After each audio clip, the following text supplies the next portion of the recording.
So do you have New Year's resolutions? No, not really. More just like goals for beating. For beating people? No, for doing beating. Oh, with the D. Yeah. Do you have resolutions? No, I don't really do resolutions so much because, time is but a construct. Is it a flat circle? I think so. Oh, okay. But what I do like to say is, New Year, noodles. That's my resolution, is to eat noodles. You did post that on Instagram, and I reposted it because you tagged me in it, and I got a lot of traction on that one. That's my resolution every year, though. And you know what? It's one I can fulfill. I've been doing it every year. I've been eating lots of noodles. You've had 2 noodles already, and it's only like the 4th of January. Exactly. I'm going to have more. Yeah. I'm having more tomorrow. Good. Well, let's start off our first episode of 2023. Woohoo! Welcome, everyone, to another episode of I Love This, You Should Too. My name is Indy Noodles Randawa. That used to be my actual nickname. Really? Yeah. Oh, and with me is my lovely co-host, Samantha, the New Year's baby Randawa. I'm not a New Year's baby. You're like a baby. Yeah, I guess. And it's New Year's. And it's New Year's, yeah. And we are members of the Alberta Podcast Network, which is locally grown and community supported. So we're back to our regular stuff now. So today we will each have a spoiler-free thing of the week, something we've been into lately.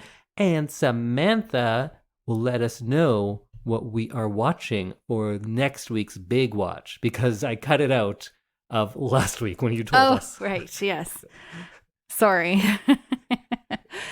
You like to be 3 weeks ahead. Always. So before we get started, let's thank our first sponsor, and that is Park Power.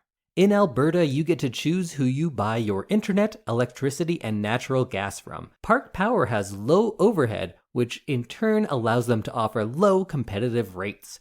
Reach out for a no-obligations comparison by emailing estimates@parkpower.ca. If you decide to switch, it's easy. It's really just a change to your billing, and you can feel good knowing that you are helping to give back to our communities with your utility bills. To learn more, go to parkpower.ca. All right, Sam, do you want to start us off with the first thing of the week of the year? I do. So this thing of the week is old. I started watching it because when I'm beating, I can't watch anything with like subtitles or that I have to like really pay attention to. So I got some of this, and I'm excited to say that my thing of the week is Dance Moms. So just moms who watch dance? No, it's a TV show. It was on Lifetime, and it started in 2011. And it follows the training and careers of children in dance and show business under the tutelage of Abby Lee Miller, who is the head of Abby Lee Dance Company. And it also follows the relationships between Abby Lee, the dancers, and then their crazy moms. So these moms, like, there's like shouting matches, there's like some physical altercations, and these poor kids are like subjected to all of this, as well as being on a reality television show. So would you describe this as garbage TV? Yes, this is 100% garbage Trash TV. TV, maybe. Yeah. I find it interesting because I was a dance kid, and I told my mom I was watching this, and she's like, I'm not like any of the moms, am I? And I was like, no, you are not like any of the moms. No, I can't see your mom being anything like them. She was a dance mom for many, many years, but never got into any physical altercations. And that you know about. That I know about. And she doesn't yell at anybody. So I lucked out in the dance mom department. So what is appealing about this show? You get to see some really talented children. The dancers in this are doing brand new choreography every single week, and also traveling to competitions like across the US. So they're like put through a lot of really stressful situations, and they tend to do really, really well just because they're such great dancers. And I assume then these children are celebrated for their achievements, right? No. No, they're just pushed aside for drama. Yes. Abby Lee is not your like cozy, caring, kind dance teacher. She's someone who like yells a lot and doesn't like, she kind of pits the kids against one another. She like guilt trips people. She organizes them into a pyramid every week based on like who did the best and who's the worst. And then the moms often get involved in some of this like drama because they obviously don't want to see their kids being like picked on and put down like that. But they also kind of really do want to see that because they really lean into it. They do. So I've seen a few episodes of this show with you, and it's tough for me to see the appeal because what I see is a bunch of bad people being bad to one another, but there are no lessons or comeuppance. It's just, they're terrible and everyone really likes that about them. And if anything, being terrible will get you your own TV show. And then when we do have these talented children doing things, their actual work is glossed over very quickly in place for what looks like oftentimes a lot of staged, like scripted drama.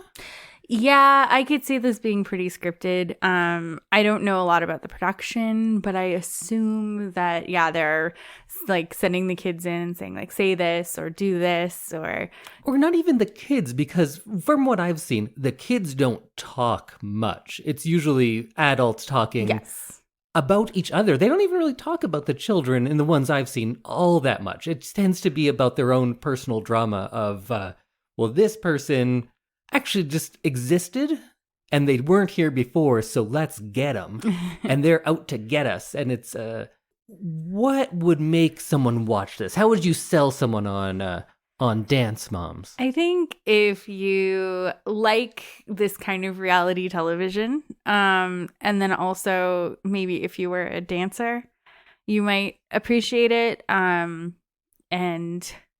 I don't know. It's like I said, it's one that I'm not like watching, like critiquing and looking at really like with a pointed lens, but I'm definitely enjoying kind of listening to it and watching it kind of in the background. It's just like trashy and fun and light, and it's not like something I take super seriously. So, Dance Moms. So, Indy, what's your thing of the week? I think we have a very eclectic group of things today because there's Dance Moms. I'm going to talk about a long-running Japanese manga, and I know the movie we're going to do as well. So we're very all over the varied place today. So my thing of the week is Attack on Titan, which is a Japanese manga, which is like a comic book series, which was written and illustrated by Hajime Isayama, and it started in September of 2009 and concluded in 2021, and the English translations, which I was reading, come out about a year after that. So I finally just wrapped up this series not too long ago. So this series is like a worldwide phenomenon in a lot of ways. It's way bigger than I even realized. It had a bunch of manga spin-off series, a bunch of one-off graphic novels, a whole set of just regular novels, an anime show which is wildly popular, a bunch of video games, a live-action movie, and maybe by the time this comes out, a musical will have debuted. A musical? Yeah. Who's making this musical? I don't know their names, but... No, but I mean, like, is it in the US? It is in Japan. Okay. Yeah. And the manga, which I'm going to be talking about, has sold over 110 million issues. So it is a very big thing. There are 34 books to it, or if you were reading it in their like smaller serialized version, it's 139 comic-sized books. That's a big undertaking.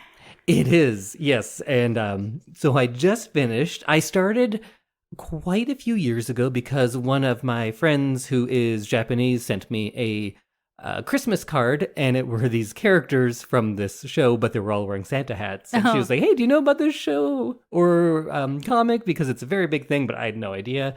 And I read one or two, and I got into it, and not knowing how big of an undertaking it was. But I finally came out the other side now. Yeah, you've been reading this like the entire time we've been together. Yeah, and it's gone on for much longer than that as well. And only today I became aware of like the fandom around this, because I consume most of my media like in a vacuum. I don't read other people's opinions about it. I just like to read and watch what I like to watch. And I don't think I was ready for it. No? Oof, I don't care for it now. Is it awful? Well, I think most things are. It's not even that is especially awful, but I do kind of think it is. It's if you were consuming something without knowing all the stuff around it, it's a lot that I wasn't ready for. Like, you love Taylor Swift. If you had only ever listened to her music and didn't know anything about anyone in her personal life or all of the videos and all of that, it's very different. It's right? overwhelming, yeah. Yeah, there's so much to it and all of the conversation about it. And I don't care for a lot of that. But, so if you were a huge Attack on Titan fan, I might be coming at this from a very different point of view than you are. But if you're a fan of this podcast, you know how I talk about things. So here's my pitch on Attack on Titan. The story at the beginning, at least, centers on a civilization of humans. And as far as we know, all of the world exists within these walls. And there's 3 concentric circular walls. Okay. And the richest people are in the inside, and you get a little poorer as you go out. And outside the last wall, there's giants. Like literal giants. Titans, they call them. Oh. Monstrous giants that are mindless and kind of deformed, but human-ish. And they eat people. Oh. So you can't leave the city. Yeah. You can't. That's your world. That is the world. And everything takes place within there. Right. And it's been about 100 years since anyone broke through one of the walls. So it's been, I guess, peaceful, but you are living in this contained world. And it's an epic series in its length and its scope. So the original direction that I just kind of talked about there can't be sustainable forever. So there is a bit of a shift, and we get to learn some new things. And of course, I'm not going to spoil anything in case you do want to go on this giant undertaking, but it's kind of like, maybe I'll spoil Planet of the Apes instead, because that's much older. Like, if you find the Statue of Liberty about halfway through the movie, and then you get to go on from there with that knowledge, it changes things a lot. Rather than having the twist at the end, there are a series of big reveals and universe expansion within the series. And I'm not even going to get into all of that, because I think people talk about this always about plot and twists and reveals. And like with movies, that's not what interests me as much, because I think the most interesting stuff are the themes about it, and that's what I can pitch.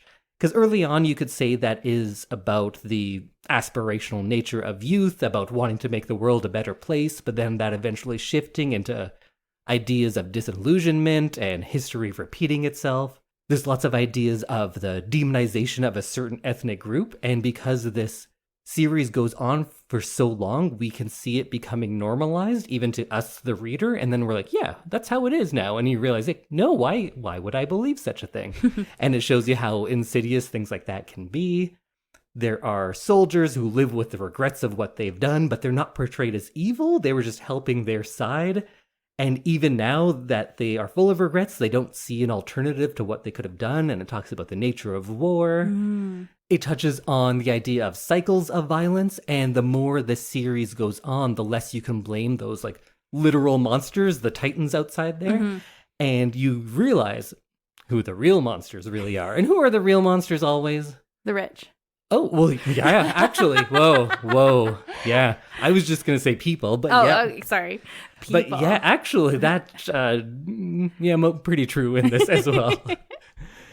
And there is a lot about the oppression of minorities and these groups looking for freedom, and they're willing to sacrifice anything for that freedom, and whether this freedom, when achieved, is just an illusion itself. And there is a main character who is someone who becomes radicalized because of the oppression they face and all the tragedy they see. And then they kind of become the monster that they had at one point hated. And the oppressive side realizes that they have created the weapon of their own demise. It's an Osama bin Laden situation. Whoa. Right? CIA trains him, and then he comes in and goes like, oh, well, thanks for all the training. My world now. Something like that, Something like that. So that's my pitch on the themes of it. If you read anything about this, unfortunately, it gets swallowed up by a lot of other things because the fandom is weird and is angry. There's a bunch of alt-right people who really like this. Oh. And I'm like, are you reading the same thing? Because I guess you can watch Schindler's List and be like, yeah, go Nazis. But you're kind of missing the point. Yeah, I was going to say that doesn't seem like what you've kind of described to me so far, that the alt-right would like that. I guess if you believe something, you can see it in anything. True. Yeah, you're going to find parallels in whatever world you're in. And now that it has ended, people hate the ending. Oh. So much so that the creator has just apologized. He's like, I'm so sorry for what's happened here. And everyone has demonized him. Like, you are a bad person. But the ending, again, I'm not going to give anything away, just reiterates the themes that I saw the whole way through. So I didn't find it surprising, but people are very upset about it. So much so that they re-released the last book with an extra 8 pages to kind of add something to it. Oh, to like pacify people? Kind of, but then everyone's like, no, we hate it more now because he doubled down on those themes, which I thought were in line with the things I just talked about. Right. So I thought it was a pretty fitting end, and it made sense to me. But I guess if you're only looking for like, I want twist, twist, twist, and then a nice wrap up where everyone's happy, yeah, you're probably not gonna like it. Or if you are a alt-right person, you'd be like, hey, wait a minute, I thought this guy was the hero, and I don't think those people are the heroes, so it didn't upset me when they don't win. So I guess, is it something where everyone can kind of find a hero somewhere? I guess so. Or maybe the realization is that there are no heroes. Oh. And people don't like that either. But either way, I don't know if this is selling anybody who hasn't already read it. But I think it is fun. You know what I think it is good for? I had never kind of gone into that world of anime and manga. It's just not something I grew up with or am very familiar with. So it is a daunting world to get into. So if you want to, just read it. Don't talk to anyone about it. Because like many things, like me and hockey in Edmonton, fans ruin it for you. Just enjoy the thing you enjoy. Right. And if those themes that I talked about are fun, plus you like the fantasy world of this, it's kind of looks like 19th century Japan and England mashed together, and the technology is like back a bunch of decades, but then there are monsters and people with swords. If you like that stuff, maybe you'll like it for that. So there's different levels for everyone. I think, though, what I loved is that it is this one man's singular vision who wrote everything, drew everything, gave so much of his life into this big epic plot. And it goes to some very unexpected and, I think, interesting places. And it has a lot of those things that I talked about that I think are well explored in this. And also, I've never seen the show because I wanted to read everything first. Right. So now I get caught up on that. And there is one more season coming out soon. So I'm going to wait and I'm going to watch all of that. So we'll see if that holds up too. In a nice little cannon. Or not cannon, vacuum. Yes. Yeah. Yeah. And I won't talk to anyone about it. Because we know they're all terrible. Mostly. So check out Attack on Titan if you're into it. Or not. It's a big commitment. I know that. That is a big commitment. I was like, oh, maybe I'll like read it too. I think I'm too far behind. You can read the first book and be like, oh, that was interesting. And then I'll tell you where it goes after that. And you're like, oh, that's not what I expected. Sounds good. Yeah. I'll do that. And let's hear from our second sponsor of the show. In a world where boring dinners and ungrateful children make cooking almost unbearable, Whoa, that's a little too dramatic. Let's try this again. I'm Heather Dyer. I'm Eren Yeager. And I'm Sarah Somasundaram. This is Three Kitchens, a podcast about home cooking. Whether you like cooking or you just like eating, join us to talk about food. We'll have new episodes of Three Kitchens every Tuesday, wherever you listen to podcasts. Three Kitchens. They'll tickle your funny bone, whet your appetite, and warm your heart. Did that guy think he was Bruce Wayne? I kind of liked it, actually. He made us sound super badass. All right, Sam, it is your pick this week.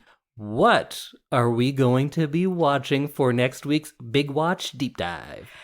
So we are going to be watching one of my favorite movies of 2022, and that was Where the Crawdads Sing. It's a mystery thriller drama, and it's based on the 2018 novel of the same name.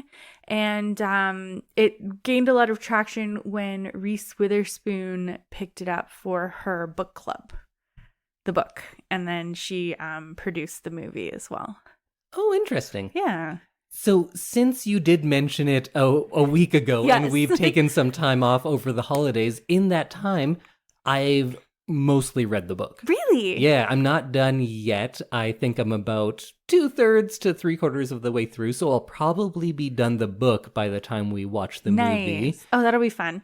So I might have some insight into that, but as we always do on this, the movie stands alone. Yes. That's what we are going to be talking Yes. about. And I only saw the movie. I never read the book. Mhm. So I'm interested to hear a little bit about the book. But this movie definitely stands by itself and is very, very good. And the book, wildly popular. The movie, it came and went without me knowing. But then again, Yeah. I don't always know about modern stuff. Do you know if it was well received as well? I assume so. I think it received some mixed reviews, but people who really liked the book, I think, like the movie. Okay. It grossed $140 million.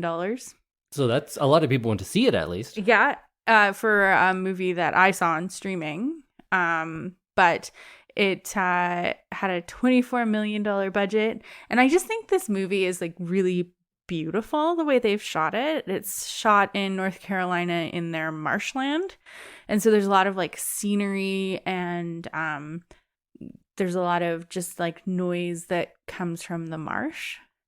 I won't say much about the book, but one thing that I was very curious about is to see this movie. Oh, it's... Because from the descriptions in the book, it definitely seems like it would be a fun movie to watch in like the very literal sense. I want to see this on the screen. I want to go to these places. And when I saw it, because I watched it without you, I was like, oh, Indy's gonna love the like cinematography of this. Oh, interesting.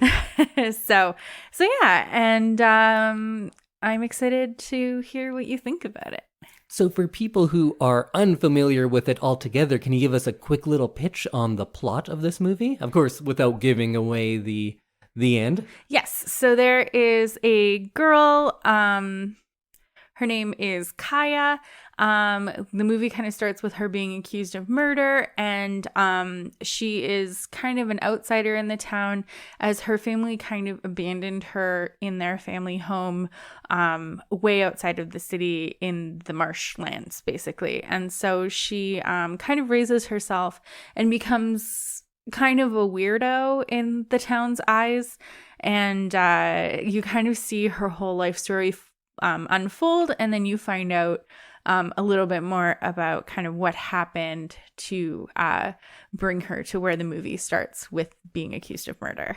And it does jump back and forth in time as well? Yeah. Okay, So cool. you really get to see her life, and you get to see her grow up and kind of learn how to trust people and how she kind of interacts with the world while still being very, very isolated out in the marshland.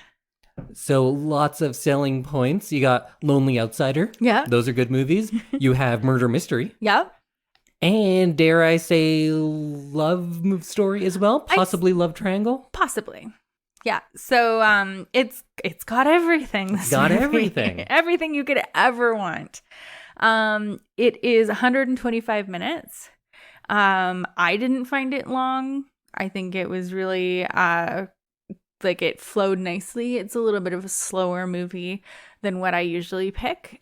Which you also said was a selling feature to me, correct? Yes. And I think you should watch it.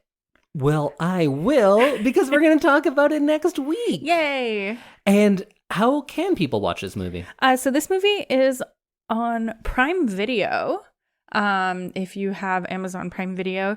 And then I believe it's still available to like rent most places. And like always, check your local public library. Yes.